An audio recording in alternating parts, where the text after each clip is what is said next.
LinkedIn Live. Here we are at Market Update Monday, and I have one of my dear friends here today, Brenna Wadleigh. Brenna, how are you doing? Doing great. Thanks for having me. So you couldn't tell from her accent maybe that she's from the big old state of Texas. Brenna is the president and CEO of M3 Real Estate. So tell everyone what you do in Texas and around the country, actually. Okay, great. Well, thank you.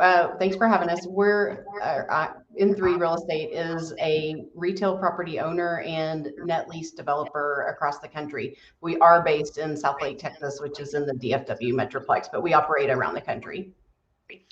So I don't know about you, but I'm feeling pretty blessed these days that I live in Florida. How do you feel about living in Texas?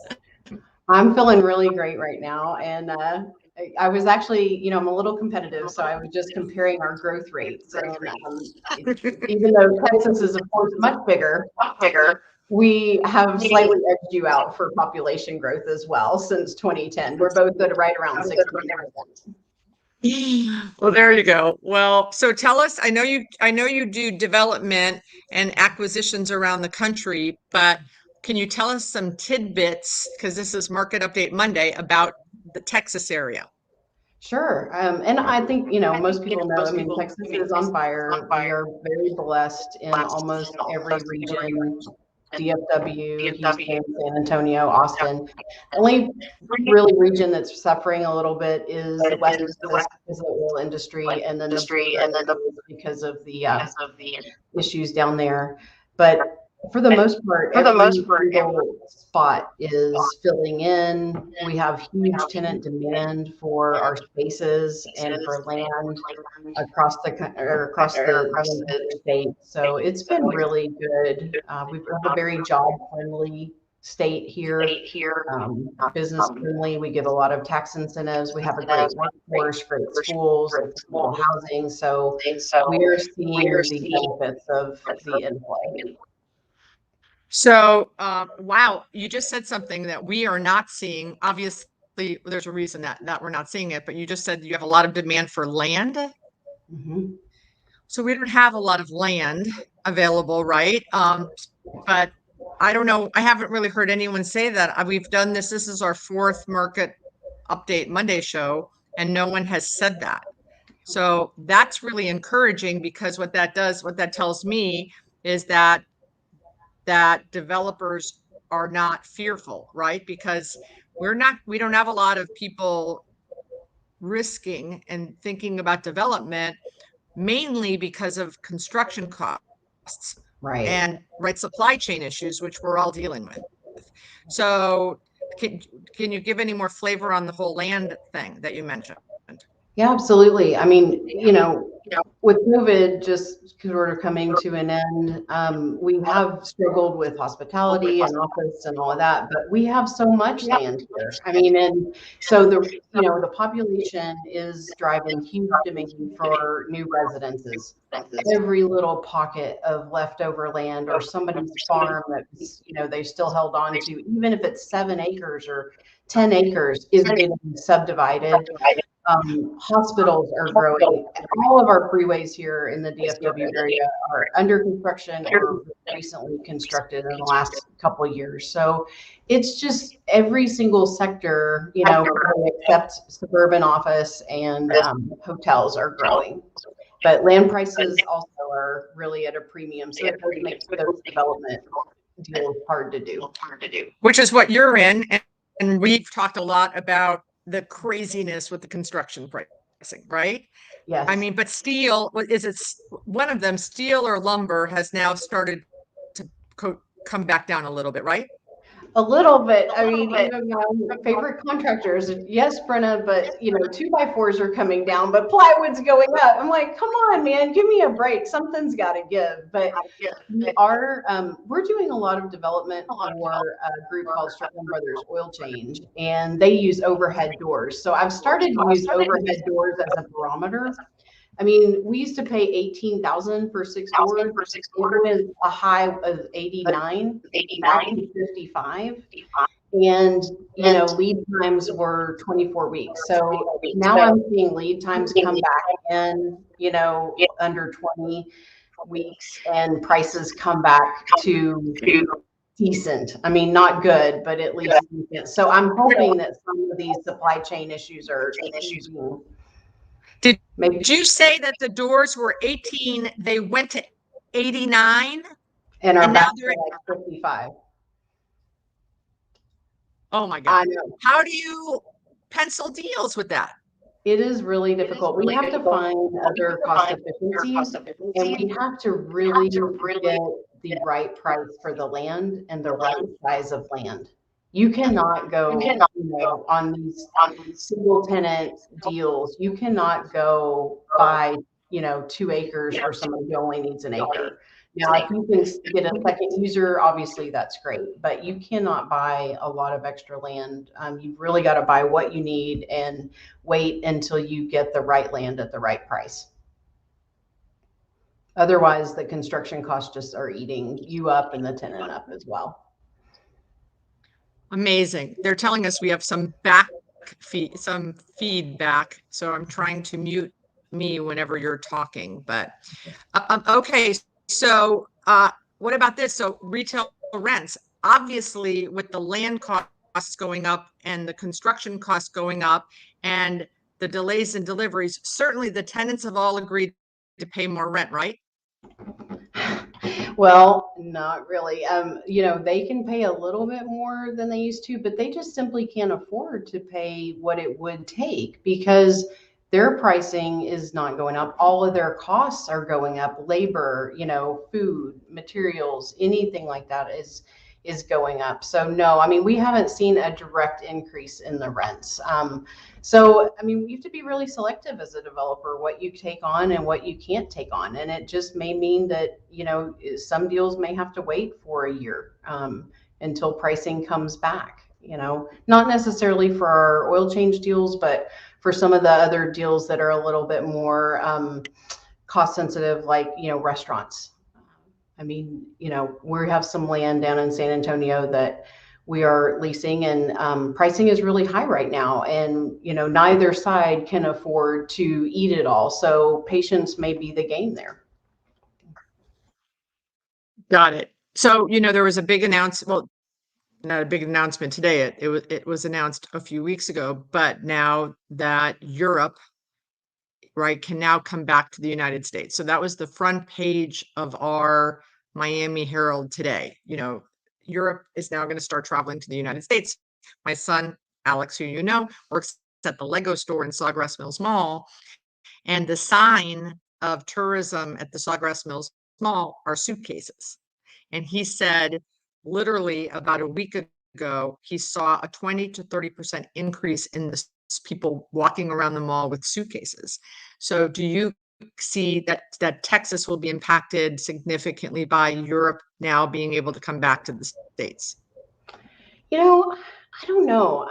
But the gateway in the cities, the coast, people, the touristy places, I think are going to benefit first from that. We have so much business travel and medical travel. I don't know that we have as much tourist travel as you guys do. But I do think that the business travel is picking up.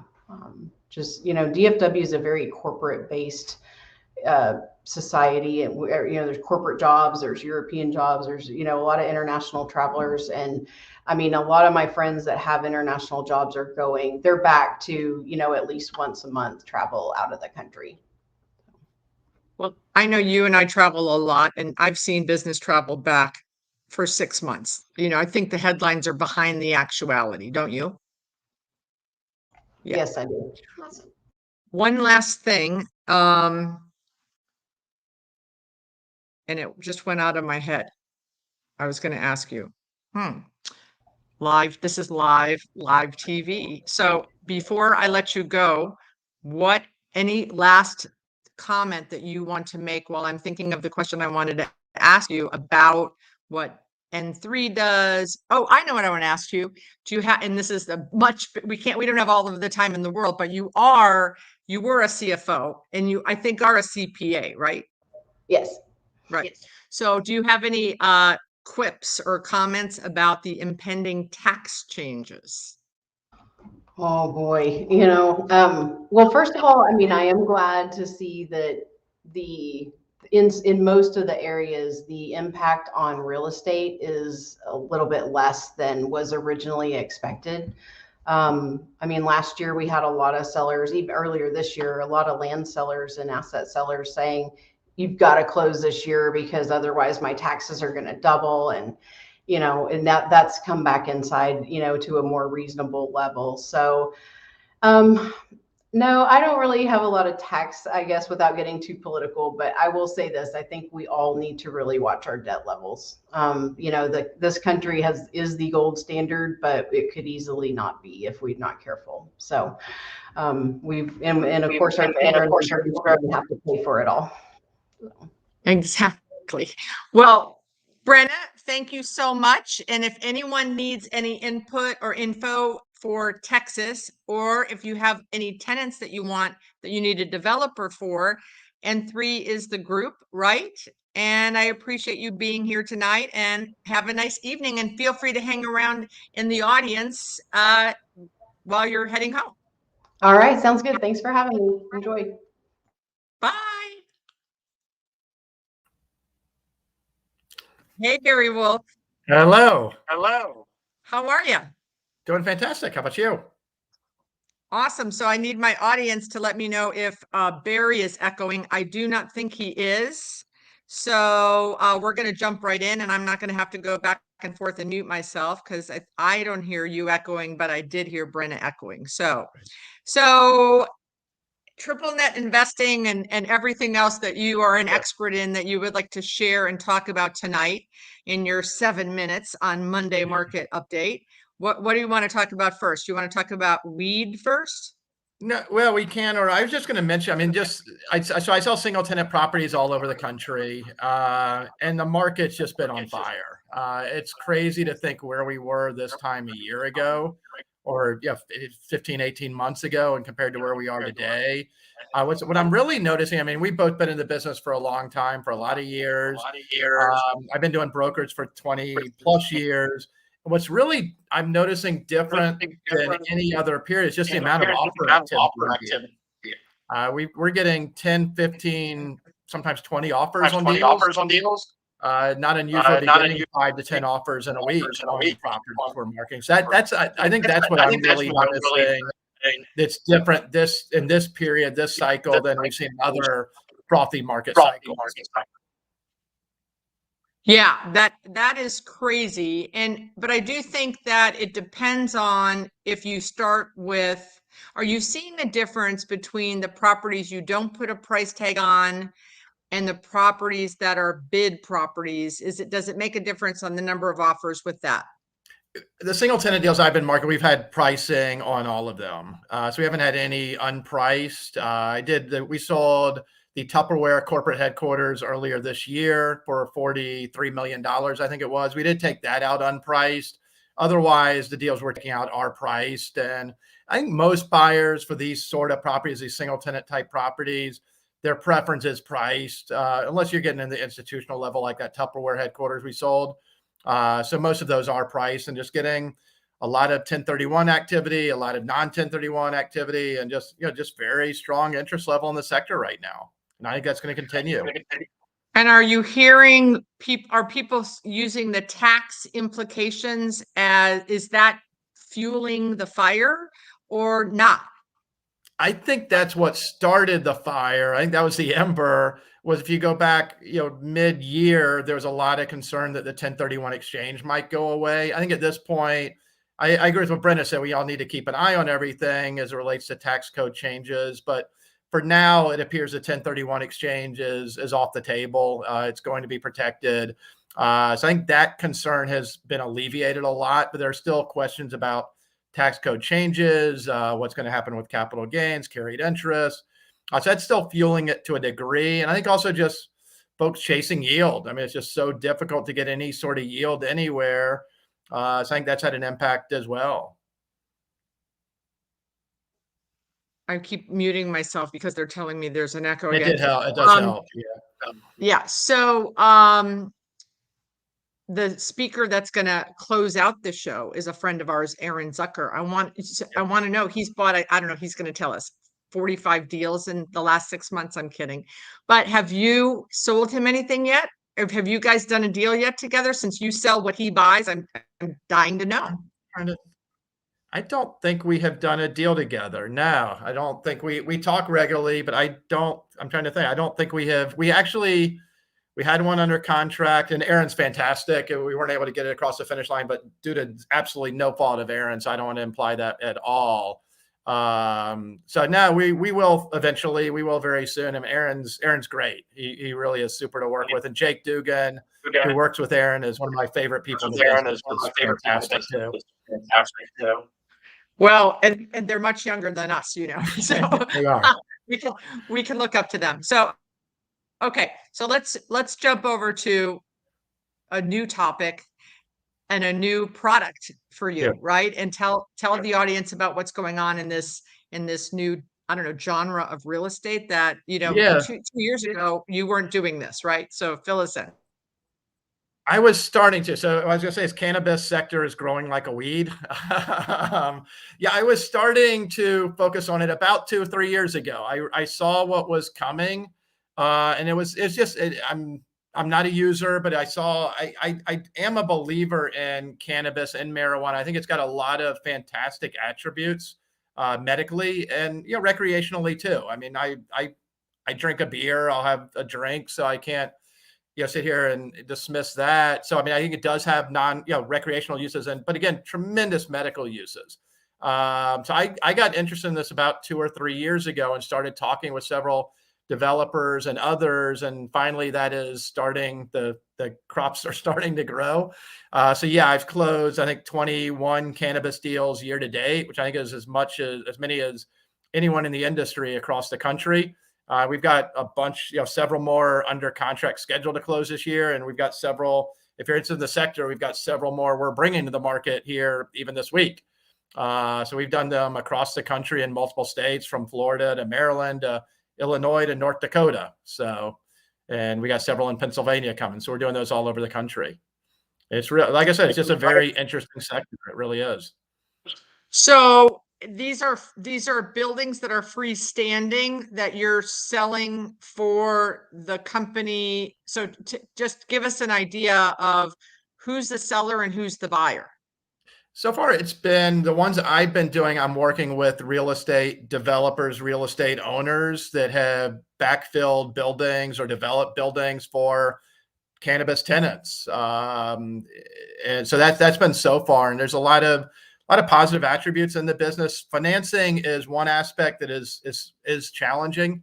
Of the deals we have closed, every single one of them has been all cash.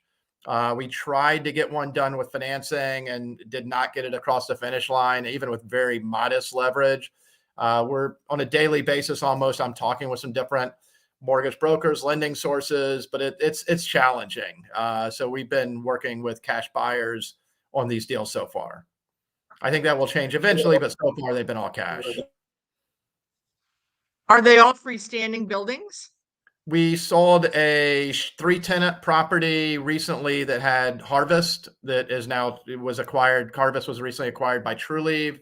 And I've got a 3-tenant property in Newport Richey with Fluent, which is another cannabis brand in there. Awesome. Okay. Well, great. Well, congratulations. I love the whole idea that you planted the seed 3 years ago and it's now blossoming Exactly. 3 years later. Because, I'm a big believer in that, right? Plant the seed and business will come. Okay. So before we go on to our Phoenix, what do you call that? We're going to go to the Phoenix, what is it in broadcasting? The Phoenix, not contingent, but okay, whatever, connection. Before we go to Dena in Phoenix, what last bit of update news do you have for either the triple net or we live in South Florida together? We're on fire, aren't we? Crazy. I posted on LinkedIn this morning. In fact, it got picked up by LinkedIn News. So I've gotten a lot of activity on that post I did this morning. Lauren Thomas, a friend of ours on CNBC, she had a great column. As you were talking with Brenna, international travel is on the verge of opening up, where people can travel into the U.S. from out of the country. And yeah, I think in the article, Lauren, she talked about correctly that New York stands to really benefit from that. I think South Florida and Florida in general and South Florida stands to benefit, I think, disproportionately, maybe even more than New York. I mean, I think you think of the timing could not be better. I mean, the weather is finally, summer is finally over in the last 7 days, it seems like. So the weather's great. It's when the snowbirds would start to come, which a lot of the snowbirds, I mean, we get folks coming from Mexico, Latin America, Russia. Those folks are now can start coming to the U.S. I mean, if you think about it, as well as the tourists, the parks in Orlando have done, and the businesses in South Florida have done with no tourists. Now you throw those into the mix.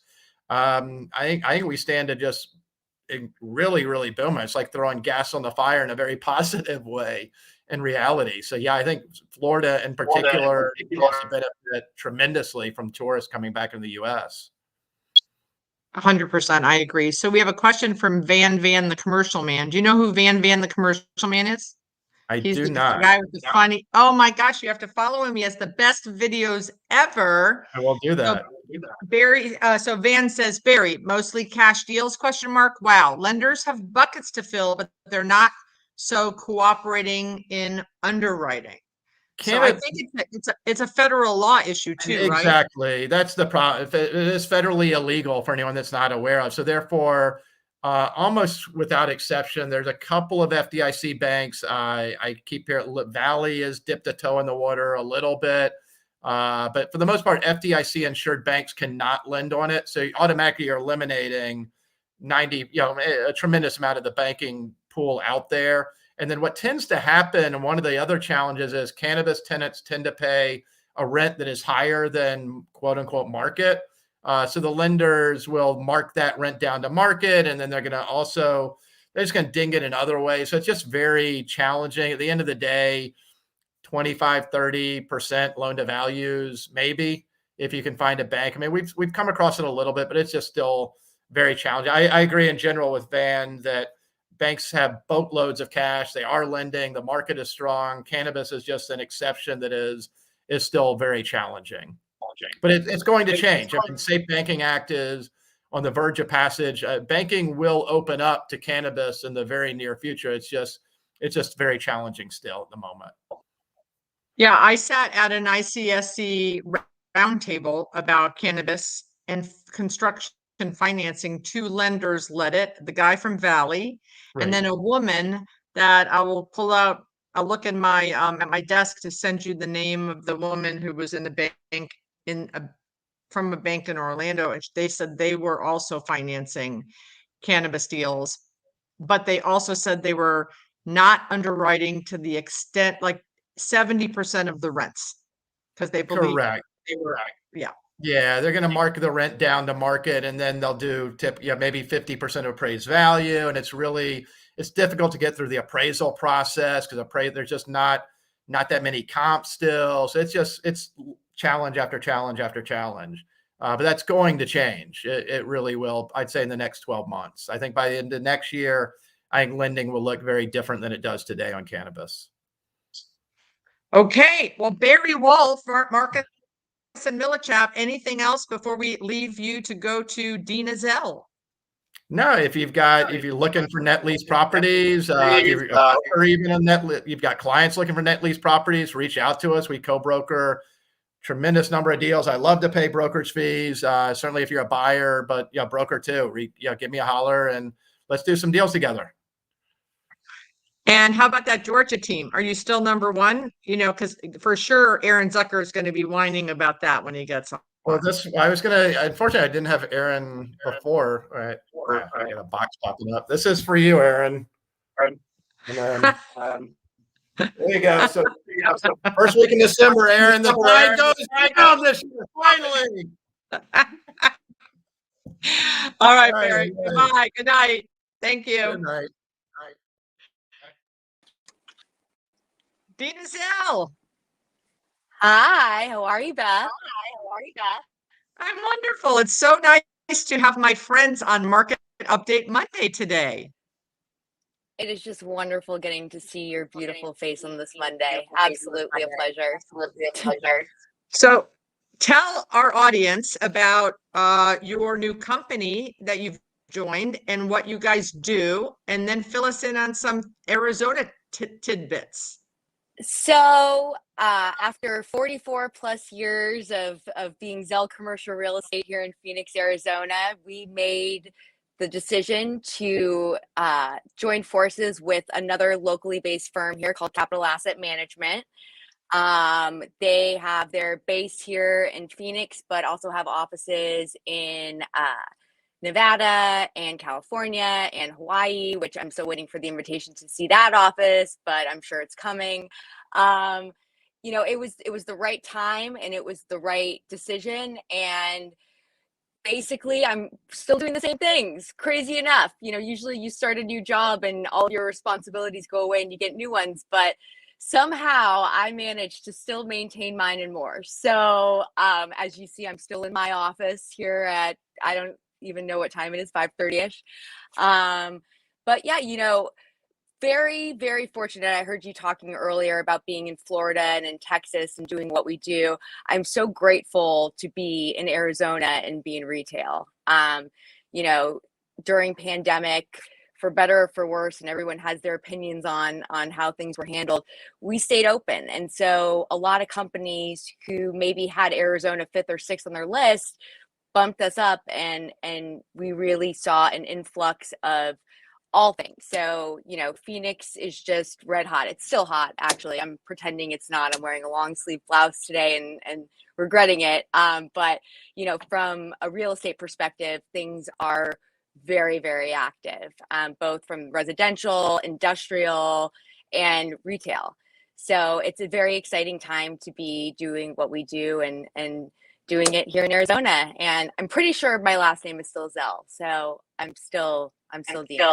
And focusing on retail tenants. Our company does a significant amount of landlord representation. We do asset management, we do property management, and I do a significant amount of tenant representation, both national retailers and local mom and pops. I love to help people find their next perfect spot. So what's happening are your office workers back in or not yet? And by the way, the shirt's lovely. I think you wore it because you're a rock star and it's full of stars. Oh, thank you. Thank you. No, so, it took a while. It really did. Back in March of 2020, when, we put in our email signatures that this would be 2 weeks, it was 6 to 8 months before the reality of people even starting to come back in on a regular basis. Obviously, the Zells were there and other people were coming in, but, there was no right way to do things. And as a smaller business, we felt a lot of pressure to do things right. And since there was no right way of doing it, we kept things very flexible.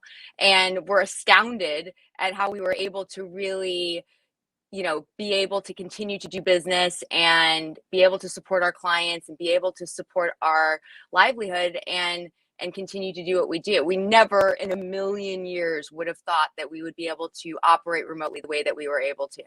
And I think a lot of businesses learned that, businesses that had always been an in-person experience, such as a fitness studio. Like I have a lot of different health and wellness users and fitness studios who adopted streaming and, virtual ways of still staying connected and staying in business during the pandemic, who have maintained this as an additional stream of revenue for their business. So, we all learned a lot during this time. And it wasn't all just about puzzling. It was, a lot of business related opportunities were available to us there. So. Yeah, I mean, I will tell you, downtown Miami and downtown Fort Lauderdale, I think are only back about 50%. I'm speaking on a panel this week for CCIM, and I'm looking forward to hearing from the office sector experts to hear what the actual numbers are. But we are far from back, and I'm doing a project in Cleveland, downtown Cleveland, and they're probably at about a 30 to 40% return. So Wow. the Yeah. downtown markets are still not fully back.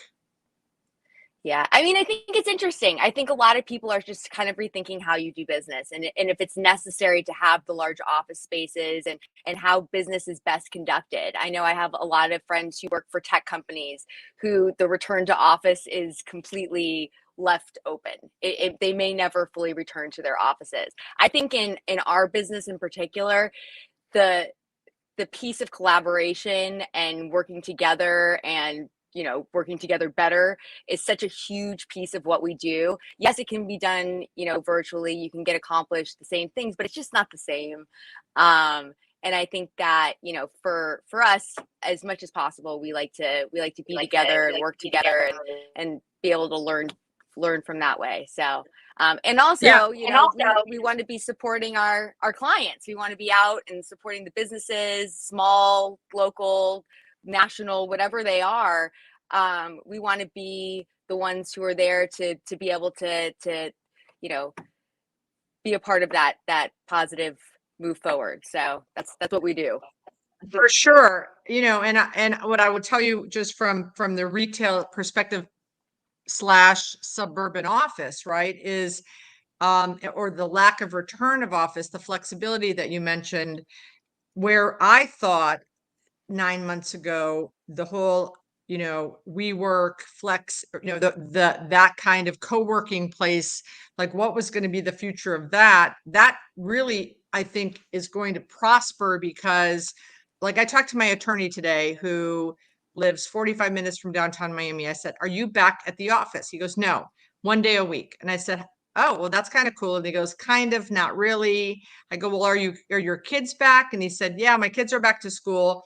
But when I work from home, I start at 8 and end at midnight. There's no cut." So he said, "I'm actually looking to join this co-working space a mile from my house so that I have a disconnect from work to home and home to work." And we're seeing that. I'm reading that these co-working places are also again on fire. And I've seen it in my own with Starbucks and Panera.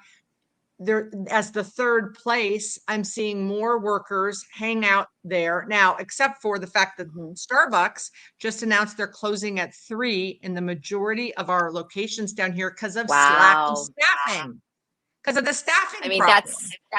that's kind of that chink in the chain right now that we're all experiencing is, we're revved up for growth here in Arizona. We have, population has shifted. I just read somewhere that Phoenix is #1 in terms of growth in our population, like Los Angeles and Chicago being the major drivers, but people are moving their lives, their families, their businesses. And now it's just getting the people to actually support those businesses and getting skilled workers to make that shift and that transition and to get here to be able to support this. So we need you. We absolutely do. So it's definitely an interesting piece to the puzzle. All right, Dena, before we move on to our last speaker of the evening, what's any last tidbits on Phoenix or Arizona you want to share with the audience? I would just say, we've got so much exciting things happening in Arizona and happening from Arizona. I just read hot off the presses, Lifetime Fitness just announced a huge resort as part of the very high-end luxury piece of Scottsdale Fashion Square. It's going to be their first ever of doing that. We are seeing major growth and exciting new development projects in the East Valley, but in the West Valley specifically, which had always been kind of the redheaded stepchild, we'll say, and now it is a star, based on accessibility, availability. It's just booming. The opportunities are endless. We're seeing big expansions from out of state, QSRs expanding. I have to prop my own clients, Cup Bop, which is a Utah-based quick serve Korean concept. We have 2 locations open. We've got about 5 at least, and we're looking to do about 20 here. Breakfast concepts, my client Morning Squeeze, we're trying to expand really quickly, but they're popping up everywhere. Coffee, obviously, drive-throughs are unicorns now. Everybody's wanting one, and it's just finding the opportunities and the ability to be able to provide them all, which in Arizona we've got wide open space, so we're able to. And then it's exciting too to see some of our hometown heroes expanding out through the country. We've got Sam Fox of Fox Restaurant Concepts, who's kind of our hometown hero, and started in Tucson with one restaurant concept, and I just read that he has about 28 of just his Flower Child concept in about 10 different states, and they're all kicking butt. And Upward Projects is another local group that does Postino Wine Bar, and they're expanding rapidly throughout the country. And it's exciting to see. Growing up here, we weren't necessarily known for some of our more high-end upscale uses, and now we're making a name. So it's exciting to be a part of that here and creating that landscape, and it's exciting to see other people expanding throughout the country, and just to be a big part of it. It's a great time to be in this business. So, well, one last question: drive-through pricing. Ours are up 40%. 40%. I don't doubt it. I mean, there are, it's a non-service building, so it's completely drive-through. There's no, access for customers. Little, postage stamps are going for, $110, $140 ground leases. It's crazy, but they're making sense of it. So, that is definitely something that I think, obviously, they already wanted them, but then through the pandemic saw just such a need and a necessity to have that as an opportunity, pandemic proof or not. So yeah, those aren't going anywhere. All right, my love. I'm so happy to see you. Go home and enjoy your evening. Thanks for joining us. Oh my gosh, my pleasure. Anytime. Love you, Beth. Love you too. Bye-bye. All right, the Alabama Stallion here. How are you doing? Look behind me, Billy Wolfe. A degree in a football signed by Nick Saban. Well, Barry, I don't think Barry's jealous, nor am No, I. I don't think he cares one bit. Although any coach that's ever going to be successful has to go through Nick Saban and work for him at some point, like Kirby Smart did. That's what I feel about me with leasing agents. They all got to go through me. Well played. That is true. That's probably just as valid of a statement as a quality college football coach going through Nick Saban.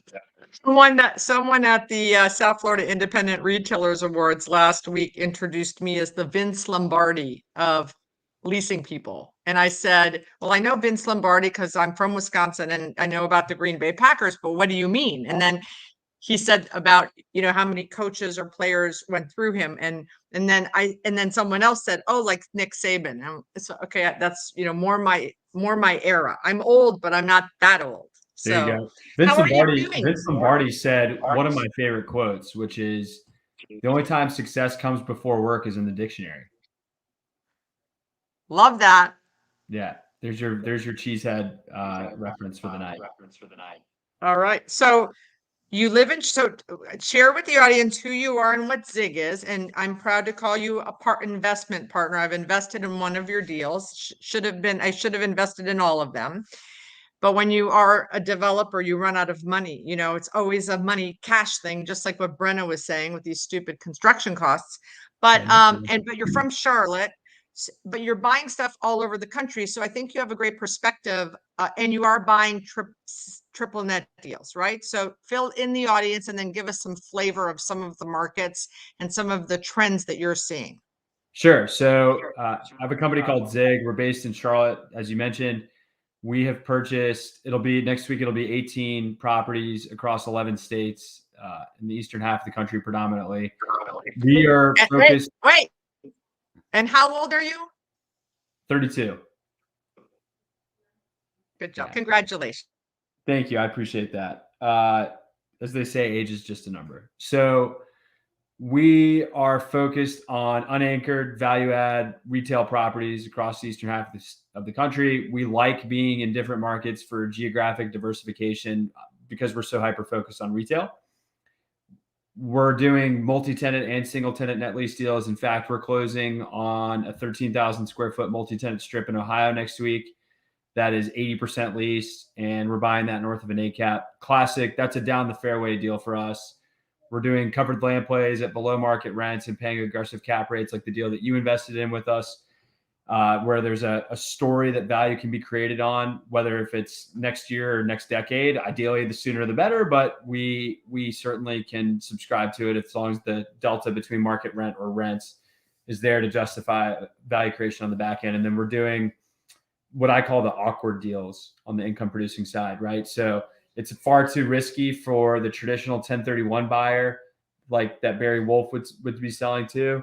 And it's far too boring or takes too long to get the equity back out, maybe that somebody like Brenna would be opposed to. So we play really well in that awkward sandbox that nobody else really is excited about. So maybe the lease or leases have an average weighted lease term of 4 years left, and there's a 5-year option. If the rents are below market and we feel like there's a strong level of conviction on getting the asset leased up, then at higher or at least better rents with improved credit profile, whatever, then we're players for it. And then the last thing that we're doing that's certainly unique in addition to that awkward sandbox box is the strategy of buying vacant value add deals on spec and closing quickly, provided that the real estate and the basis are good enough to justify it. So we just bought a vacant 13,000 square foot Party City, for example, up in New York. We bought a vacant PNC Bank in the Raleigh, North Carolina market, closed on both of those spec, and just working on similar profile deals like that, to where as long as the fundamentals of the real estate are good enough and we feel like we can get it leased up at a rate that's attractive enough to warrant, closing all cash and spec, then we'll do it. Awesome. Congratulations. Proud to be your partner. And I love the business plan and the strategy and support it all the way. So any trends you're seeing in all of this? You're in a lot of different markets. You're in metro markets. You're in, BF tertiary markets. Not like it is.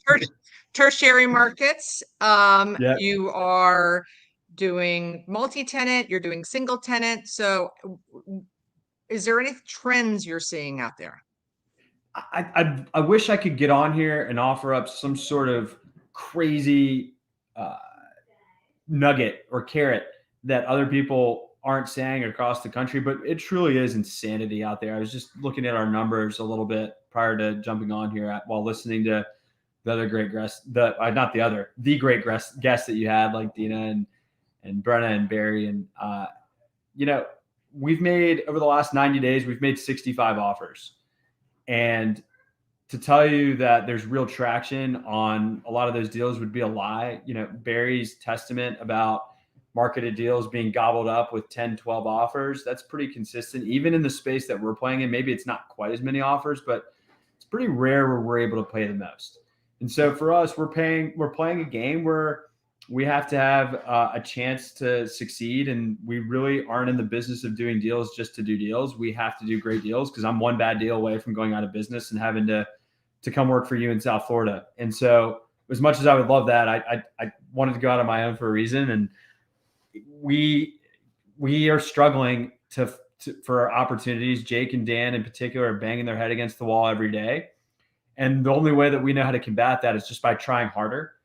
We have ambitious goals. We're going to make somewhere in the neighborhood of 250 to 300 offers next year with the attempt to buy 20 properties. We're seeing that 7.5% to 10% closing ratio, depending on when we buy a property. Obviously, those odds increase dramatically when you get an LOI accepted. They increase dramatically again when you get it under contract. And then they're 100% after we waive due diligence, because we're not in the business of lighting too much money on fire. So that's sort of our thinking, is just try harder. We are finding that the marketed deals that we are able to unlock, I'm very skeptical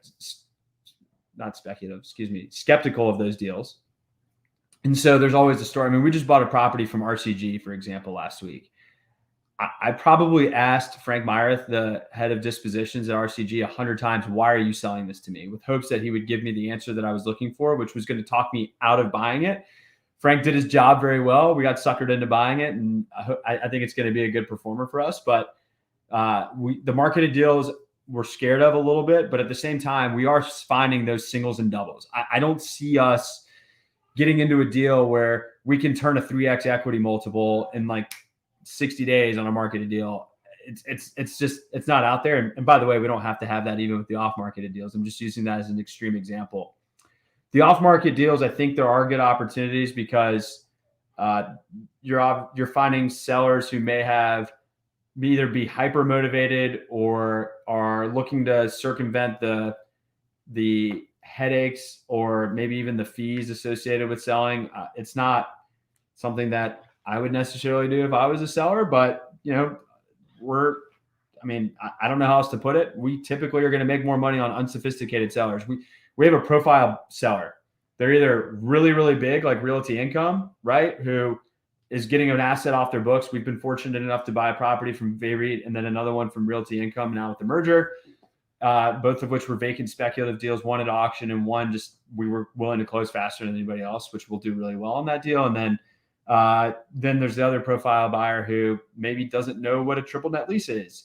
And we're not out there trying to snake them or whatever it may be. We just tell them what we're willing and able to pay. And we've actually referred business to people to brokers and the brokerage community when a seller just is unrealistic with expectations on where we think we can transact and make money. And so we're sort of looking at it from a wider lens of let's just help anybody and everybody that we can. And if we can pick off those 20 deals next year that we're looking to purchase, then we'll do okay too. Of the 18 that you bought, how many had a broker at all? Like, did they all have All of selling brokers? They all had All selling of them. brokers. Did you bring a broker in as a buyer broker? It's happened. I've brought buyer brokers in on deals where there was a strategic relationship, or they had been, they had brought me the site across the street, or they're really plugged in with that asset type. And I feel like they're well equipped to maybe sell on the back end. But in general, we have the lion's share of the deals that we've purchased thus far, especially before 2021, were really through brokerage relationships. And that's how I've built the business. What we've done by virtue of bringing in Dan and Jake, especially Dan, because he's hyper focused on going direct to sellers because he had no relationships. In December, this time last year, he was in school, right? So 60 days later, he gets into the business. He's building a brokerage network, and I'm helping him do that. And he's doing a good job of posting occasionally on LinkedIn and on social media and trying to get his name out there. But his main focus is going direct to the sellers. Jake obviously is a different story, right? Because he's got a built-in community and brokerage network and relationships in the business. And so some of his deal flow is coming through there, but a lot of it is coming from just direct prospecting and really hitting the Crexies and the marketed deal platforms well, but being able to sniff those out really quickly on what makes a good deal and what doesn't. That's really because he's got a background in leasing, and that leasing background comes from you and being well equipped. So you are the Vince Lombardi of leasing. I can certainly vouch to that from not only my experience, but Jake. That's really what sets us up and gives us the competitive advantage, I think, when a seller wants to award us a deal, even though we may be 25 or 50 grand less, which that's happened several times, is based on reputation and understanding that we are leasing guys at heart that just turn into property owners. So they feel bad for you, or what? Why do they take less money from you guys? Because you're surety leasing of guys. closing. Surety of closing. What's happened? Because the market is so frothy, the feedback. Okay, here's my interesting nugget, actually, that maybe a lot of people aren't giving, or I at least haven't heard it that often. Is a lot of the brokers that I've been talking to, and I'd be curious to hear. I wish Barry and I could have ranted a little bit together on this thing so we could talk a little smack to each other. But I think in this situation, I'd be curious to hear what he'd have to say, right? Because I'm hearing from investment sales brokers, yeah, we got another offer. They're 10 to 15 grand higher, but we're a little nervous to go with them because it's a 1031 buyer. And I feel like, and maybe I'm living in la la land, but the last 18 months or so, that was sort of your ideal profile buyer. But because there's so much of that out there, and because everybody has to identify 3 properties in a lot of instances only to purchase one, they're looking to tie up 3 in hopes of only closing one. Whereas, a seller may have year-end demands or estate planning to be done, and they want to make sure that the group's willing and able to close. We've done a really good job of bullshitting the world and thinking that we're a reputable shop and putting up a nice website and bios and telling and putting our portfolio on there, which I will tell you, I joke around about the BSing. Every property on there is ours and it's real. So that's sort of what's been able to help us get to that 7.5 to 10% of deals that we do win. I mean, again, it's pretty rare we're the highest buyer, we're the highest payer. Wow. Okay. So how many of the 18, you mentioned the word auction. How many, was there just one that you bought on auction or more? Just one. The auction process is interesting. And it is, for those of you who haven't purchased a property on auction. I've never won. I've never won on an auction. I've done it 3 times. I've done all the work and then it's BS. So I don't do it anymore. Yeah. In this environment, it's probably pretty difficult to do that because there's a lot of funny money out there. And we've flown to Texas and underwrote a deal and ran it down really hard. And it was unfortunately, the bidding was up a day in advance, which in the auction world is like, that's like having an offer 100 basis points above asking 3 days before the OM even hits Crexie, right? Like that's insanity. Usually you have at least a decent chance of winning if the deal's, call it 5 to 10% under where you want to be if there's like 20 minutes or less left. So that certainly can be deflating, is to put in the effort to underwrite a deal. I've driven to Atlanta and spent 2 days on a deal and lost it. We've flown to College Station, Texas, spent 2 days on it and lost it. I would say we've gotten pretty serious about 4 auction deals, and we won one, which is probably a too high of a batting average in my opinion. I think you probably want to be closer to where that 5 to 10% range that we're hitting on the wide bandwidth of deals that we're pursuing. So Barry commented and he said, he loves good buyers that are not in a 1031, and you absolutely have to qualify 1031 buyers, very specifically. And Yeah. Brenna said, yeah, auctions are tight. She has won a deal that way. Like I said, I've done 3 or 4. She corrected herself. She said she's not won a deal that way. She hasn't won Oh, one. okay. And then Barry said he's not a fan of auctions. Yeah, they're rigged. That's exactly the word. I think they're rigged. So, but yeah. Anyway, so after you, it's your show. I'm just on it. now you have something to add before I tell you to wrap up and give me some intel about North Carolina. Yeah. So I play, for those who don't know, I actually have another company. I'm a franchisee of American Family Care, which, a lot of the slang is AFC. It's an urgent care brand with, 250 total locations across the country, about 70 of which are owned by the franchisor. And then the balance of those are franchisee owned across the country in 26 states. So my partner, who's amazing, guy by the name of Aaron Fields, does the day-to-day operations. We're opening clinics in the Raleigh, North Carolina market, which is, that's as hot as it gets. Land prices are pretty insane. We're sort of in between Texas and Florida, right? Where there might be enough land just by virtue of size and market range in Texas. And we have some of that going on in North Carolina, but a lot of the land that is available for a reason. It's not like South Florida where there's just nothing left to be spoken for. So we have really struggled. I mean, we're competing with Chase Bank and Aspen Dental and Heartland Dental and McDonald's and and Chick-fil-A and all these groups that are growing. And we're just seeing, especially as you get inside the outer loop of Raleigh, the 540 area, we're Chase Bank, for example, just took an end cap to put it into perspective in Apex. They took an old Cece's Pizza space. If Chase Bank can't go freestanding, like I love our business and I'm really bullish on it, but like I'm not naive enough to think that we're just going to outbid and outcompete and attract a landlord to wanting to do a deal with us as opposed to a Chase Bank, especially given that we're purchasers of the out parcels. So we're seeing insanity. Construction pricing is not helping us whatsoever. I mean, we're working on a project right now for our second location that we're about to build out of the ground. Construction pricing, turnkey, before FF&E is coming in like in the neighborhood of $400 a foot, which is insanity. We're going to get that down and get it figured out. That's the average. I mean, there's some that are lower, thank goodness, but that's nothing to get excited about either. And, you asked the question to Brenna earlier, which I thought was really interesting. Like, how do you make the deals work as a real estate developer? Well, as someone who's wearing both sides of the hat here, who's on the landlord and the tenant entity side, I mean, you got to be,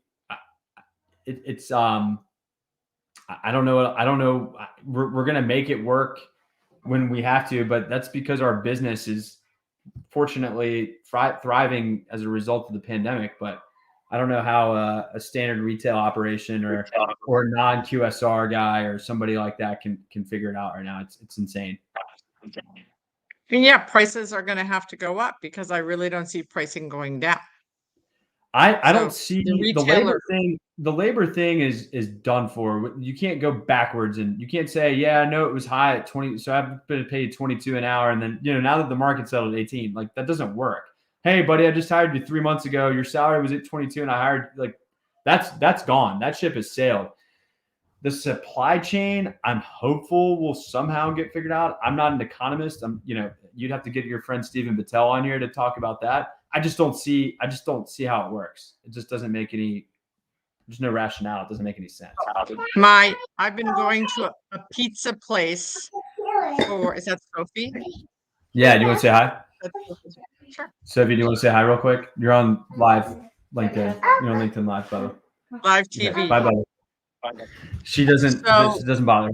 She was on She doesn't FaceTime with like- Justin Thomas, the golfer. He's like the number 2 player in the world. She was on FaceTime with him playing peekaboo last week because we have a mutual friend and they were out with him. And Sophie didn't care that it was Justin Thomas, just like she doesn't care. She didn't care that hundreds of people will watch this. So Yeah. I have been going to a pizza restaurant for 40 years. The last 20 years, I've been going there weekly. And out of nowhere, 4 days ago, they announced on Facebook they were closing forever. I'm telling you, it was like a death in the family. I was just in shock. We ran over there like 3, and they said on Sunday, so this is on Tuesday, on Sunday, we're closing. I called my family. I said, we're going there tonight because they're going to run out of food. They won't even make it to Sunday. And in a 10 tabletop, so 10 tables, small restaurant, there were 200 people there crying. So I grabbed the owner and I take him outside. I'm like, what the hell, right? He says, I'm losing people to Starbucks. They're paying them $18. Amazon an hour. Amazon's paying 23. My can of tomatoes were 36 cents 2 years ago. They're $6 today. Are you going to pay $28 for a cheese pizza? I said, I will. Because well, you will, but no one else will. So it's heartbreaking. And they closed yesterday for good over staffing and cost of food costs, and the fact that he says, I'm just exhausted and tired and I'm going to just retire. So he is hiring one of our friendly brokers that some of us know down here in South Florida to sell the restaurant, the recipes, and the building. We'll see what happens. But that, and then I don't know if you heard earlier that our friend Lori Rosen, who used to be the director of real estate at Starbucks, she just heard that Starbucks is going to start closing at 3:00 in a majority of the dining rooms because of staffing. So this staffing thing impacting our business. It is. It's interesting though. The restaurant industry, I'm not sure will ever recover from this because the value proposition to work, unfortunately, what COVID did, and look, let me start by saying this. I'm as much of a capitalist as anybody. That said, the restaurant business was broken with the structure. And what COVID did is expose that dramatically. I mean, if you think about it, the consumer was tasked with paying for the restaurateur's employees in general, right? It's low base salary, high in tip. And that affected the end consumer more so than, think about my urgent care or think about a shoe store or anything. You don't go to the urgent care or the shoe store and say, I'll have this pair of shoes, or can you give me a flu shot and then pay their salary on their way out the door. It's not how it's set up. And when you factor in that the restaurant industry requires tough hours, and tough conversations over things. And I think, by the way, I'm a major advocate. Every kid should work in a restaurant because it teaches you the lesson. I worked in restaurants growing up. It teaches you the lesson that there may be a problem and it's not your fault, but it is your problem to fix. Meaning the pizza comes out cold or the pizza comes out with the wrong toppings on it. I didn't make the pizza, but since I brought it to you, I'm the one who's going to get yelled at. That lesson's unbelievable. But in general, that can wear people down when you do that on a regular basis. And when you can go make the same money and work 9 to 5 and have, and just be to yourself or have a better quality of life, I'm just not sure they're ever going to get the labor force back. And so it's going to take major innovation like you're seeing with robotic food runners. Like I saw Gabe Gonzalez post recently and and ghost kitchens. Yeah, for sure. I don't know how the restaurant industry recovers, but it's so interesting because there's a demand for the product, right? Like there's more money out there than God right now can even think about, whether if it's, low income earners with stimulus checks all the way to the rich who haven't spent any money going to Europe or anything recently. Everybody's dying and begging to get back out and spend money at restaurants, and there's nobody there to cut up the pizza and serve the food. Something will change. I do believe in the entrepreneurial spirit of America and that technology will continue to innovate and get it figured out and get the food on people's plates because you're willing to pay $28 for a cheese pizza. Restaurateurs will figure out a way to sell you that pizza. I can assure you that. I just don't know how. I mean, I'll say two things about that. One, I forgot what I was going to say. This is why 61-year-olds shouldn't be doing this. But I have two things. So I do remember the second thing. Speaking about money to spend.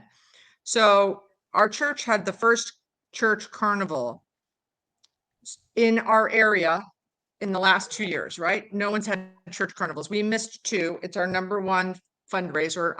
I head up the finance council. So talk about being a capitalist, very important to me to fundraise for our church. We make an average of 300,000 a carnival. So 2 carnivals a year. Oh, so that's big. Yeah, that's a big deal. So we have our carnival 2 weekends ago, and we were the first church to say, okay, we're going to have it, which was very controversial. A carnival, right? Guess how much we made? I'm going to guess that you were disproportionately high for 2 reasons. 1, people want to get out, and 2, the rich got richer last year and saved more and made more. So it's so even if you had less quantity of donors, I bet the quality of those donations was higher. So if your good year was 300, I'm going to say 450. 598. The ATMs ran out twice in 4 days. It was a 4-day carnival. The ATM, we had to call the bank, and the number of $100 bills that 13 to 17-year-olds were handing me at the food ticket booths, like on Saturday night at 8:30, the priest went outside with a megaphone. The line was a mile long. We've never seen it before in our life. And he said, it's 8:30. We close at 10. We were going to stretch it to 11, but you guys need to, even if you wait another hour, by the time you get out to the rides, we're calling it. Like, we come back tomorrow. It was beyond the population that we've ever seen. And the money that people spend on food was 200,000 up. So tons of people absolutely wanted to get out and they had money to spend. It was such a lesson in like socialism or just society. It was unbelievable. So I don't know. I think that with restaurants, my son works in a restaurant. I grew up in restaurants. You worked in restaurants. They'll figure it out. This will get figured out. But the regionals and locals are going to struggle to adapt technology, but I think they're going to have the strongest demand for their product. So it's going to be the play in that business, in my opinion, is for somebody to come up with an amazing technology and like lease it or license it to them to where they can pay a fee. Sort of like paying Uber Eats or DoorDash to these guys, but being able to facilitate the labor within the restaurant. I don't know what that product is. We're not going to come into that business and then get somebody else to implement it. The chat. There. This is the other point that I wanted to make was the reason, they're calling this the Great Resignation, right? And they're calling it the Great Resignation because people were tired of punching a clock and having a boss, and they went to the gig economy. They did Uber Eats, they did DoorDash, they did Shipt, they did the other thing that's like Shipt, and but what I think is going to happen is that takes a lot of individual time management. And I coach a lot of people, and guess what the number one thing people come to me for my coaching is? Time management. So I think that all those people that left those restaurants who wanted to say, screw you, boss, I'm going to go deliver for Shipt, is going to wake up in a few months and realize they're not making as much money because they're not driving Uber, and they're not managing their time wisely, and they need a boss to schedule them and have them clock in. So I think that's how we get the employees back, is they'll wake up and realize it was good while it lasted and while I was engaged, but without having that structure of the required hours, I don't think there's a lot of people out there that are independently efficient and govern their time wisely. I think that's a challenge for a lot of people. It's an interesting perspective. So Charlotte, one tidbit about Charlotte besides, my personal connection with AFC when I was stuck in Chattanooga when I got COVID, and I had to go to an urgent care, and I only went to AFC. There you go. Yeah, those guys are great. There's a company based out of East Tennessee, out of Cleveland, not far from Chattanooga. They're actually the largest franchisees in the AFC system. They have like 17 clinics or something like that. They actually own the Charlotte market. So I'm in touch with those guys pretty regularly. So it's funny, it's coming full circle. Charlotte is, look, you guys, if anybody who's on here is obviously yearning to get information, right? And learn what's going on out there.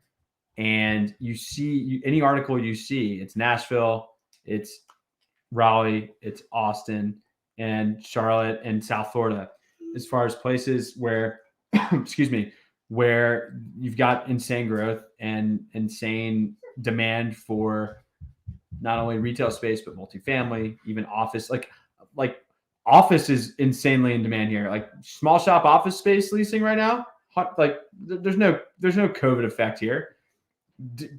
Buildings are 100% leased. There's a line out the door to get into the small shop vacancies. It's there, and Charlotte certainly in that. What I would say is we obviously play in a lot of markets at Zig. We've purchased in 11 states. We've probably made offers in, who knows, 25 or 30. I'd have to count, but the point is those markets are hot, and then there's the off the charts hot, which you're in one of those markets. We're in one of those markets. And that's why we haven't bought a deal in Charlotte yet at Zig, despite the fact that. One more question before you go back to Sophie. Is the office market back in full? I don't have a ton of perspective on that because we're in a suburb in a small office park. What I do have perspective on is traffic is picking back up again. So I do have an indirect relationship with that. The big companies, which we're backed by, we're top heavy here. You've got Bank of America headquartered here. Wells Fargo's headquartered here. Fifth Third has a massive presence. Truist has consolidated their entire operation with SunTrust in Atlanta and Winston-Salem being where BB&T was here in Charlotte. So we're the financial capital of really North America at this point. And so with that, you have a lot of large PE, hedge funds, investment banking shops, along with those financial groups. And so you have a lot of large companies here. And so we're seeing the pattern of, okay, guys, it's time to start coming back 2 days a week if you're comfortable. And so I think people are ready to get out of the house. They're ready to work again. The smaller groups like us, we're back, like we're going. And so I would say in general, it's picking up. It's not full throttle, but it's obviously it's come leaps and bounds from where we were, 12 to 18 months ago. Awesome. Aaron, congratulations on your huge success. I wish at 32, Stephen Battelle, after 3 asks, took me to a bank to co-sign a note so that I could invest in my first deal when I was 32. So the fact that you've bought 18, I'm so happy for you. You inspire me. So congratulations. And Yeah, that I hope what I I get would tell you, I'm going to cut you off rudely. I'm sorry, but the backbone of what set me up to go out on my own comes from leasing, and that leasing training and mindset to just attacking this business in general comes largely from you. So I appreciate the fact that you're saying you're inspired and whatnot, but it wouldn't have happened without you. And I mean that genuinely. It takes a village. So I'm happy to be part of the journey, and I am going to go get my glass of red wine and make sure to call me. Stephen Battelle is doing a big refi on our last deal, so I'm going to have some extra cash. So make sure you call me on your next deal. Bring it. All right. Thank you, Aaron. And thanks to all of my guests, and thanks to everyone that's been commenting. And when this gets posted on LinkedIn later, or maybe in 2 minutes, please share it. And we'll see you guys next month with the Market Update Monday. And if you want to be part of the Market Update Monday, let me know and I'll bring you on. Bye. Thank you. I'll get out of this thing.